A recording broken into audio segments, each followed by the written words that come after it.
धम्मपद मलवग्गो अनुपबेन मेधावी थोकं थोकं खने खने कम्मारो रजतसेव निद्दमे मलमतनो।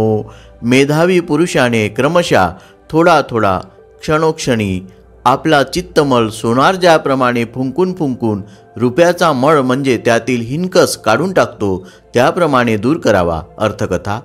लांब झगे घालणाऱ्या भिक्षूंना गवत असलेल्या जागेवर खूप गैरसोयी सोसाव्या लागत असत, म्हणून एका भाविकाने त्यासाठी एक सभागृह बांधायला सुरुवात केली। हळूहळू त्याचे सत्कार्य मूर्त स्वरूपात आल्यावर त्याने बुद्ध आणि संघाला भिक्षेसाठी निमंत्रण दिले आणि त्यावेळी त्याने सभागृहाची हळूहळू उभारणी कशी झाली त्याचा इतिहास निवेदन केला। बुद्धांनी त्याची प्रशंसा केली आणि आपल्यातील दोष हळूहळू दूर करण्यासंबंधी उपदेश केला।